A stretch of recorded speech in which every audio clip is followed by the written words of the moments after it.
dando continuidade à filosofia socrática. Uma curiosidade é que, além de discutir sobre valores, que é um tema que vem desde Sócrates, Aristóteles vai ter um lugar de destaque, porque ele vai sistematizar, organizar as ideias estudadas até então. Então, toda a fase filosófica que a gente tem estudado até aqui é chamada de filosofia clássica, né? Filosofia grega. A gente ainda vai continuar estudando a filosofia clássica, né, que é a helenística. Ele, Aristóteles, é chamado de filosofia sistemática, mas ele também é socrático, ok? Então vamos lá. Aristóteles, ele não é de Atenas, tá? Ele também não é grego, ele é macedônio. Ele nasceu em Estagira, na Macedônia. Ele tem uma sólida formação em ciências da natureza, algo que muito contribuiu para a filosofia dele. Ele foi discípulo de Platão, ele lecionou na Academia de Platão. Após a morte de Platão, ele vai voltar para Macedônia e depois acaba virando preceptor de Alexandre o Grande. Ele funda o Liceu, que é uma escola própria dele para ensinamentos filosóficos, e sistematiza e separa o conhecimento filosófico da antiguidade, ele organiza. Uma curiosidade sobre Aristóteles é que ele é descendente de Nicômaco e de outros nomes importantes relacionados à medicina, tá? Vamos lá. Frases importantes atribuídas a ele. O homem é, por natureza, um animal político. O homem é um animal de linguagem. O menor desvio inicial da verdade multiplica-se ao infinito na medida em que avança. O sábio nunca diz tudo o que pensa, mas pensa tudo o que diz. Vamos às principais ideias dele.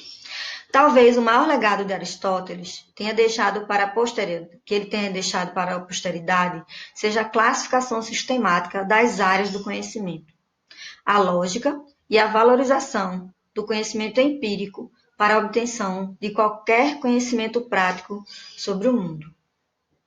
Vamos lá, antes de ver as ideias na frente, né? Então, ele vai pegar tudo que já foi estudado até então, vai organizar, sistematizar, botar quem é de quem é parecido com quem, e organizar tudo isso. Ele vai criar a lógica, que é um instrumento de ordem da linguagem, tá? Que também é sofista, inclusive, né? Também é da filosofia anterior a ele. E ele vai valorizar o conhecimento empírico, ou seja, conhecimento a partir da experiência. Então, a ciência, ela tem uma herança muito forte das ideias de Aristóteles, tá? Sendo que o empírico aqui, ele também está relacionado ao raciocínio, ok? Então, a gente não tem aqui o senso comum, que é só observação. A gente também tem aqui a análise da experiência relacionada ao racional, tá? Então, vamos ver a seguir as ideias principais dele. Sobre democracia. Ao contrário de Platão, que era um crítico do sistema político democrático ateniense, Aristóteles reafirmou e defendeu a democracia como uma forma mais justa de se governar. Então, ele defende a ideia da democracia ateniense, embora ele não fosse ateniense. A sistematização. Até então, os estudos filosóficos eram desorganizados sobre a ótica sistemática. Eles não eram comuns às classificações dos modos de conhecimento. Aristóteles foi um dos que afirmaram a importância da classificação que separa os conhecimentos sobre lógica, ética, política, física, metafísica e estética. E ele vai fazer uma análise de cada um e acrescentar os estudos a cada um. Sobre metafísica. Aristóteles é uma das principais referências em estudos de metafísica e certamente a principal referência sobre o assunto da antiguidade. Muito do que ele escreveu sobre a metafísica veio dos estudos platônicos, porém, há uma imensa carga de conceitos e ideias que Aristóteles acrescentou ou acresceu de maneira mais profunda. Então, a gente vai estudar um pouquinho sobre elas. Lembrando que metafísica aí é ideias e valores que ele vai fazer de estudo, tá? Uma delas, a ética. A ética é estudo metafísico, tá? Em seu livro Ética a Nicômaco, Aristóteles apresenta as suas teorias morais, defendendo o que ele chamou de ética eudêmia.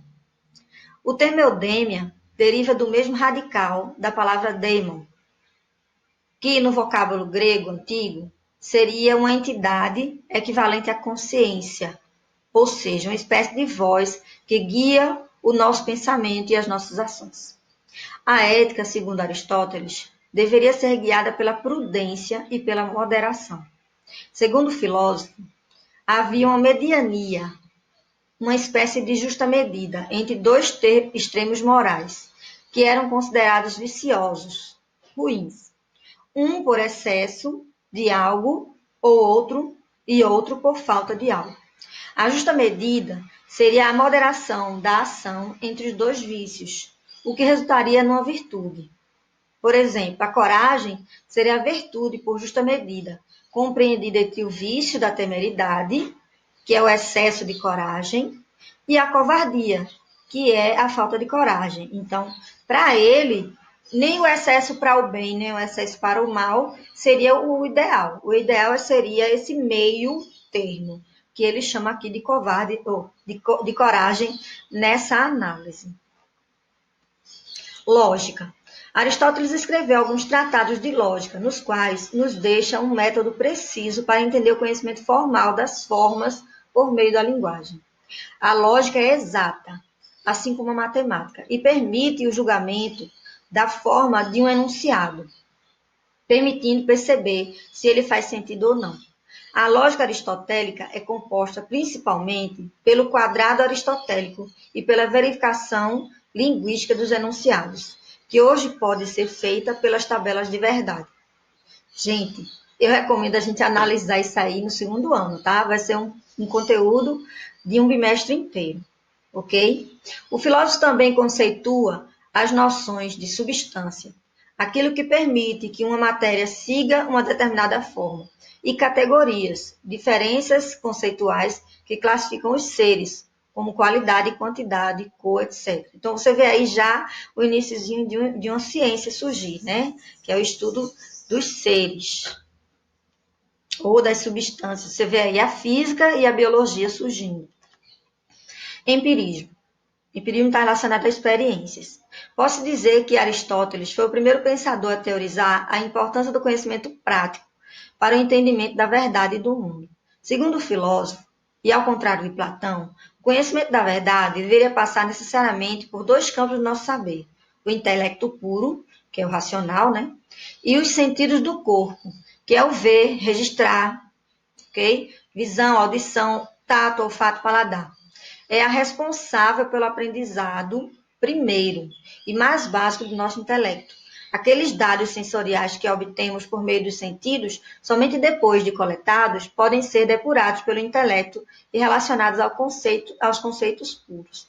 Enquanto que, para Platão, o conhecimento da verdade está relacionado ao racional, porque ele acredita que o ideal está no mundo das ideias e não no mundo sensível que nós estamos, ou seja, ele está sempre pensando no além e não no sentido, no sensível, naquilo que a gente vê, toca, ouve, mas em algo que a gente percebe pelo raciocínio. O Aristóteles, ele vem e analisa que não, que a gente também tem que enxergar o que está nos nossos sentidos e que isso também faz parte da verdade.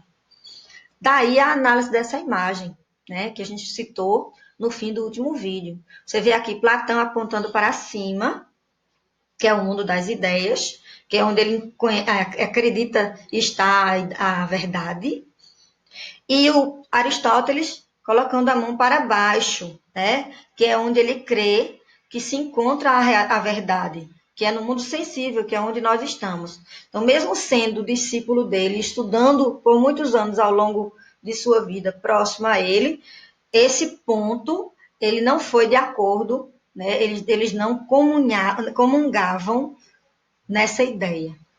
Eu espero que aqui a gente tenha visto o conteúdo com bastante detalhe, que vocês tenham compreendido. Infelizmente, esse conteúdo ele não se encontra no livro especificamente, por isso estou fazendo questão de deixar texto escrito aqui, de ler e acompanhar, de explicar, de detalhar. E no próximo vídeo a gente vai colocar a última fase da filosofia clássica, que seria a pós-socrática, também conhecida como filosofia helenística, tá? Mas ainda grega. E aí a gente vai estudar por último esse conteúdo para fazer uma avaliação, ok? Até, gente!